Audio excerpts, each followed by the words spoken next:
What is good, Credit people, and welcome back to the channel. It's your boy Bobalam, and all I gotta say is hi haters, talking about all you Rich the Kid fans who are probably clicking on this video. I don't know what I'm gonna title it, but it's gonna be some raunchy to get y'all all exacerbated. I don't even know if that's the right term, but it sounds smart and intelligent, so you know what's good. I'm Classy Bob right now if you can't see because the Super Bowl's later, but I wanted to get a video out to y'all. Stream tomorrow, and I'm gonna be hiring an editor. I'm gonna be making hella big moves very soon, so just look out for the content upgrade. Anyway, to get into the video, Rich the Kid has officially fell off, and we know that because the first week sales of his latest EP, and I know it's just an EP, but we'll get into that very soon, was abysmal to say the least. And you know, I love to troll Rich the Kid, but I'm not even gonna lie.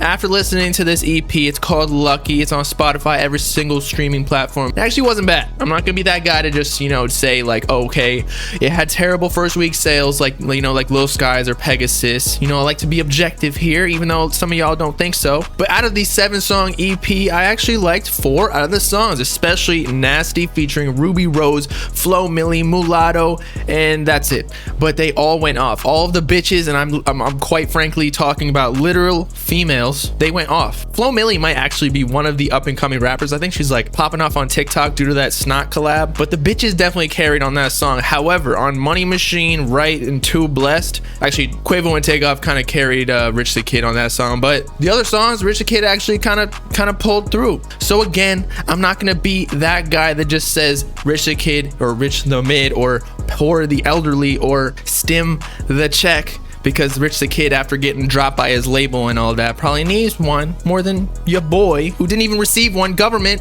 can send me that shit. And at this point in the video, I'm actually not sure if I told y'all the first week sales of this Lucky EP by Rich the Kid, but it was 5K. 5K is like some Smoke Perp numbers, not to mention the fact that Smoke Perp is going to be dropping next week, next Wednesday, in which he's literally biting a bat. So I joked around on Twitter saying, you know, he's literally biting Cardi because Smoke Perp has bit Cardi metaphorically in the past, but now he's quite literally, that's the joke, he's biting the animal that carried the virus. But with such low numbers, Rich the Kid, you know, he was beefing with Uzi back in the day, saying his album was better than Eternal Atake and Lil Uzi Vert vs. the World 2. And I think his album at the time was called Boss Man. Again, he only sold 18K versus Uzi selling 300K or 285K technically speaking. And then the next week, I think it was like 85K with the deluxe version of Eternal Atake. He literally has no grounds now with 5K. Like, bro, he ain't even selling double aluminum. He out here selling like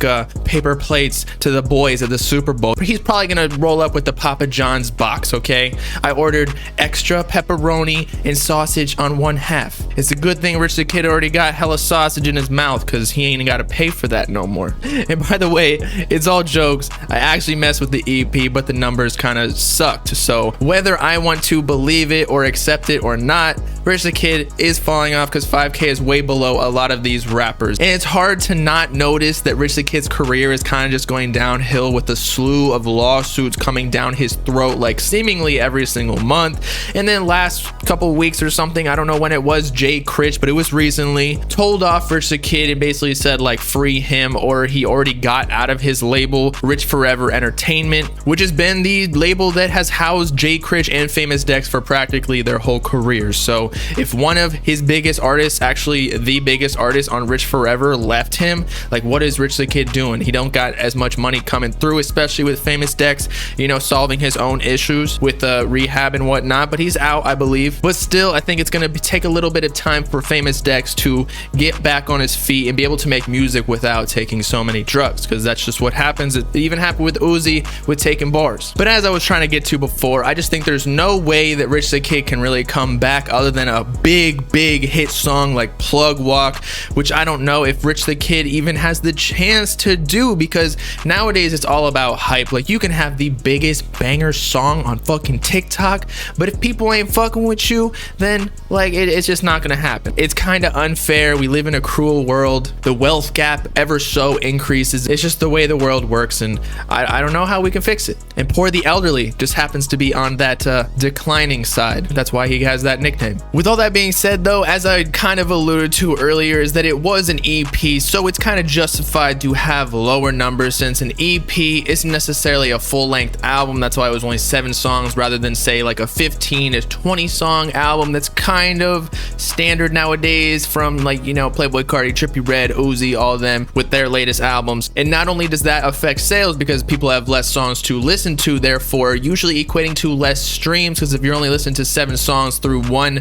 album playthrough, and if 15 streams equals 1 album sale technically on Billboard, then you really just have like less than a third of the chance as opposed to say a 21 song album. That's just the way the numbers work, you know, like math, bro. And not only that, but when you start promoting an EP rather than an album, since it will not accumulate as much money for a label, because I don't know what Rich the Kid is technically signed to anymore. Is he 300 Entertainment or is he Epic Record? I have no idea, but whatever it is, likely they gave him less money to promote on say Rap Caviar, playlists on Spotify, YouTube promotion with ads, or however big labels do their things nowadays. I'm sure they, you know, pay for fake streams too. But for EPs and mixtapes, that's the distinguishing factor between an album nowadays, is simply the promotion, because everything's on all streaming platforms nowadays. And so this could also be a determining factor of why Lucky, aka Rich the Kid's latest EP, didn't sell as well as the previous albums, or just in relation to the artists around him. But still, you know, an NBA Youngboy mixtape or EP, or I guess even singles sometimes, still sell more than 5K first week. So